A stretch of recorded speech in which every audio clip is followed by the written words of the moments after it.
Well, hi again, everybody. I'm Mark Ernay. This is the head coach of the Manhattan College Jaspers baseball team, Dave Miller, and we are talking Jaspers baseball episode number 9. And, Coach, we're coming in off a win over Fairfield in the finale on Saturday.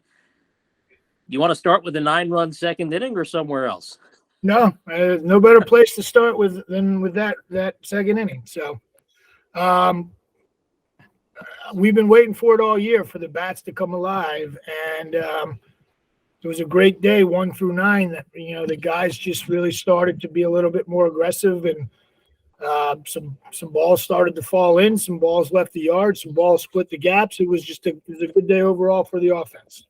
And it was technically a home game, even though you wound up playing it up at Fairfield. But a nice way to start the Easter weekend, huh? Yeah, it made Easter a lot more fun. I'll tell you that. You had Pete DeRocher, 2 for 4, a couple of RBIs on a single. Frankie Marinelli had a couple of runs scored. He was also 2 for 4. You got a 2-run homer from Danny Perez in the bottom of the 8th inning. After they had closed the gap, things were getting a little bit tight under the collar there after that 9-run first inning. They had come all the way back to tie you at 10, but you wound up able to pull it out. It was a football like 14-10, right? Yeah, well, I mean, Fairfield can hit. I mean, I think they got 5 or 6 guys in their lineup hitting over 300. So, we knew that game, Connor O'Neill went out and he pitched, I think, 5 scoreless, and, he had a great start. But when we got into our bullpen, they just started to chip away, and they had a big grand slam, I think, in the 6th or the 7th to get it to 10-9. And we had to claw and fight for every inch of that win, but, the boys pulled it out. Danny Perez hit a big 2-run home run in the bottom of the 8th, and Trevor Hansen, I think he had a 4-hit day that day. He had a big 2 RBI double as well in that inning, after they tied it for us to go out and put up 4 in the 8th. Yeah, for Hansen, it was a nice way for him to bounce back. He had a 6-game hitting streak that wound up getting stopped on Friday night. I'm looking at the numbers here: 4 for 5 Saturday, 2-run homer and a 2-run double. Yeah. So a heck of a bounce back for Hansen. I want to stop for a second and apologize to Jake Radzowitz, who last week I called Josh. And as if that wasn't bad enough, his teammate Ali Pudvar, right before the home opener, was also calling him Josh on Thursday. So we got that out of the way. As I was joking with the guys, we hadn't played a home game yet. I'm still trying to learn everybody's names. And so I want to make sure that we are singling out Jake Radzowitz today, who actually has a 4-game hitting streak going now, too. Yeah, well, look, you got a couple hits under the name Josh, maybe it sticks. That's just the way the baseball gods work sometimes. Alfredo Delgado's on a 5-game hitting streak. He's got 7 for his last 17, couple of doubles. He's had a triple in there. He's had a home run. He's had 6 RBIs. He's really been on a tear. And that's a guy who I think at the beginning of the season we hadn't talked a whole lot about. Yeah, he got off to kind of a slow start. I mean, that's okay. I mean, but, he's really picked it up as of late. He's been playing better defense, picking up some big-time hits for us. So, he's slowly moving up in our batting order, and I think he's been hitting in the 4-hole for the last couple of days. And, hopefully he can continue to stay hot for us, and we can get on a little roll here over the next couple of weeks. And that home run we talked about obviously came in the home opener. You finally got to play a home game last Thursday afternoon, and I don't know if you could have asked for nicer weather. It was 76 degrees when we threw the first pitch right around 3 o'clock up at Pomona in Clover Stadium. And while the result didn't go quite the way you wanted to, that 9-2 loss to Fairfield, at least it was nice to get on the board and have Fredo go deep into those right center field bleachers. Yeah, I mean, next few weeks we're going to be home quite a bit. I know we're home tomorrow. It's good to get home. I just think we needed to, break the ice, getting on to Boulder Stadium, Clover Field, and it was it was good for us. Unfortunately, the weather couldn't stay warm, and a night game for Saturday we had to move it, but it was good for us to bat last and pull that one out up in Fairfield.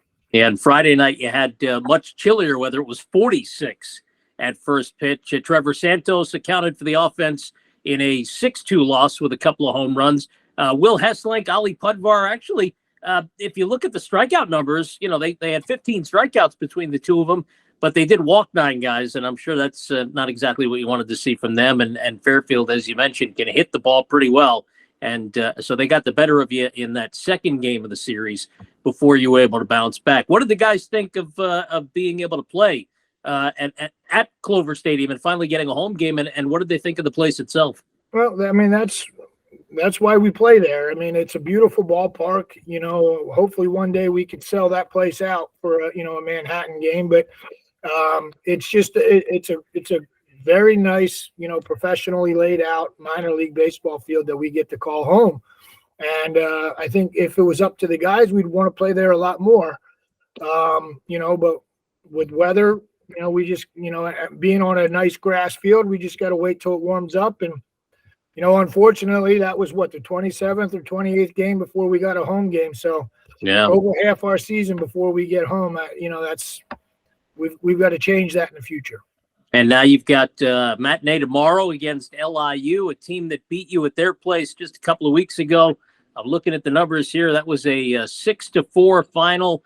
You get a couple of hits that day from Pete DeRocher, but only 6 in total. Daniel Perez had I think it was a 2-run triple. I know he had a triple, and he drove in 2, and I think those runs both came on the 3-base hit. That's right. I mean, if we can come out and do what we did Sunday, and the guys can get on a little roll, hitting's contagious.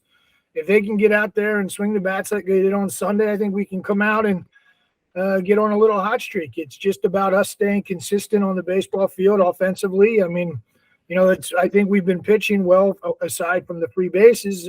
We got to clean that up, but I think we've got to be a little bit more aggressive at the plate and get up there and see fastball, hit fastball, and hopefully we can, put up 10 or 12 more hits tomorrow like we did on Saturday.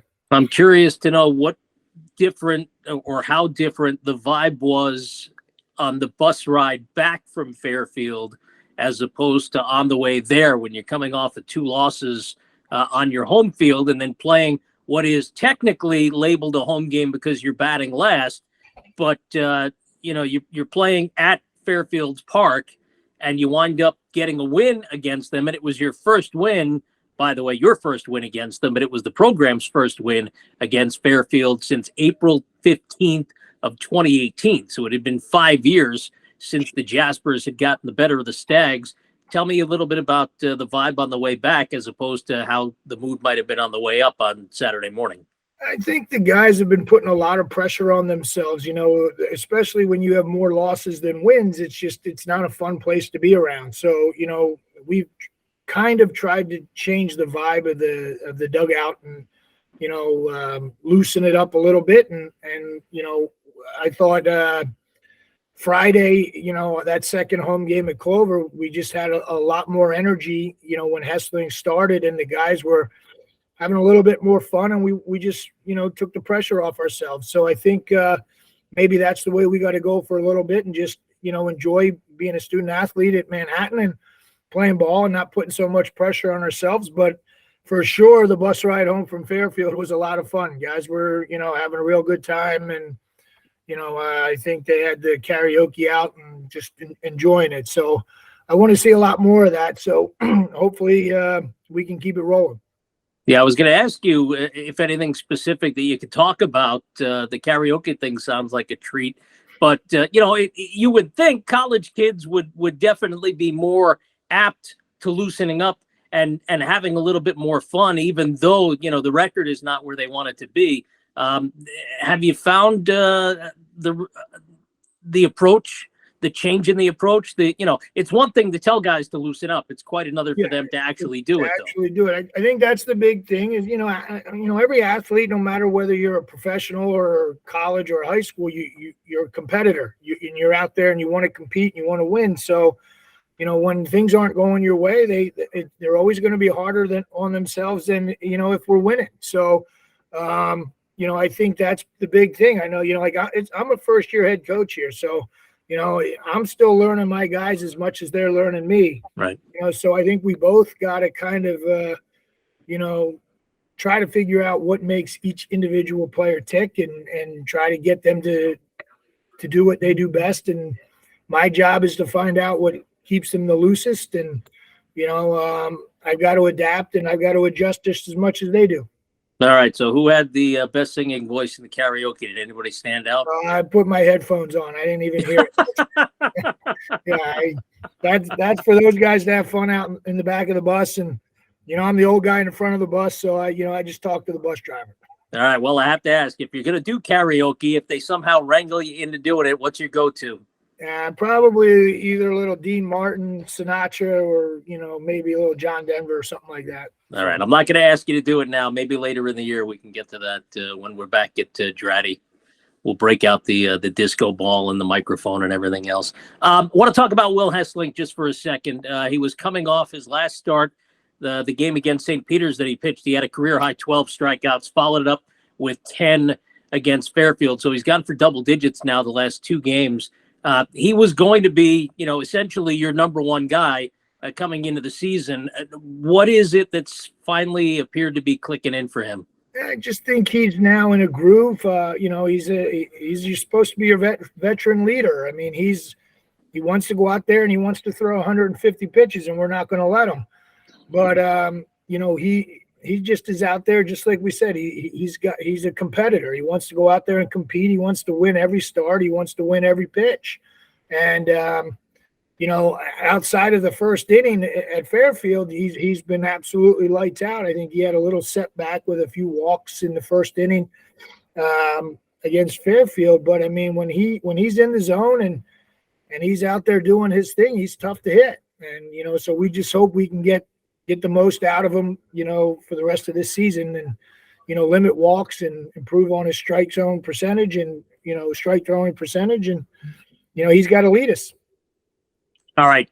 We mentioned LIU's coming up tomorrow. When you face them back on the 29th of March, not too long ago, you started Tyler Fagler. He went 4 innings. You had John Kwiatkowski follow.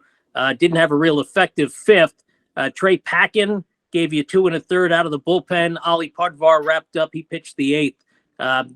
What's the plan for tomorrow? Can you share who's going to go? Well, Babel started last week, and he had a great start against Stony Brook, so we're going to give him the start again tomorrow. We're going to push Fagler back into the weekend rotation. So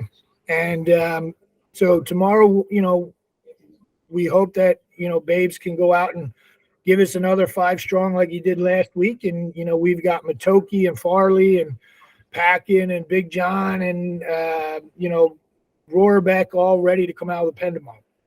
And then you've got the 3-game visit to Niagara, all afternoon games. Are you going to have a chance to get the guys over to Niagara Falls while you're up there? Only if we win. But well, that's not a bad incentive. Buffalo's a fun place. It's got a special place in my heart. I spent 4 years there as a minor leaguer. When I was with AAA Buffalo, when I was with the Cleveland Indians. So, I've got a lot of friends up there that I'm looking forward to seeing, and I'm hoping the guys can get out and see Niagara Falls and enjoy themselves and see the sights. And but I'll leave that up to them. We've got baseball first and foremost, and we've got a job to do, and that's to go out and win baseball games so we can stay in the playoff hunt and here in the MAC. Now, I'm not traveling with you guys, but if I was, I might be lobbying for a team dinner at the Anchor Bar for the Wings, the home of the original Buffalo Wings. Is that on the itinerary? It might be. We might order from there. I mean, but I've spent many a day in that place, and I know how good they are, and I look forward to maybe reaching out to them. But it's funny. I got a few friends up there in Buffalo that own restaurants, and they want to feed the Jaspers. So there you go. We'll see what we can do. And of course, the Anchor Bar, if the tradition still holds, no caps allowed. They make you take them off when you walk in the door. Yeah, I'm out then. That was the one negative. That was the only thing I didn't like. I love the food, love the environment, the whole thing. When she made me take off the hostess, the owner lady at the time, made me take off my baseball cap, and that sort of put a demerit in the column. Hey, I don't know if you're aware of this. I know how locked in you are to the now, the tomorrow, and really not looking too far into the future. But a 5-game homestand is coming up starting next Tuesday. when you host Stony Brook, and then you'll have Marist for 3 the following weekend, and then another midweek game against Hofstra. So you get to see in the midweeks anyway, 2 teams that you've played already. Look to get a little measure of revenge. But what are you going to do with 5 straight home games? That's going to be kind of strange, isn't it? We're going to save a lot of money on gas and bus rides, and we're going to go out there and play ball and try to win some baseball games. But yeah, I mean, that's like, unfortunately, my mind doesn't tick that way. I can't look that far ahead. I'm worried about tomorrow, and it's just the life of a coach. I got I only go one minute at a time. Yeah, let me just wrap up with this. Where is this team now? I know you've got some wins under your belt, not as many as you'd want, but where is this team in relation to not only where they were, but how close are they to really being where you want them to be? They're close. I mean, we're definitely not there yet. I want to see the consistency in our offense. We see glimpses, here and there from our offense. We see glimpses here and there from our pitching staff. But I mean, sometimes I try to get these kids to know, like, I've seen you guys play at your best, and I know it's in there. And it's getting that consistency to stay in the forefront, longer than not.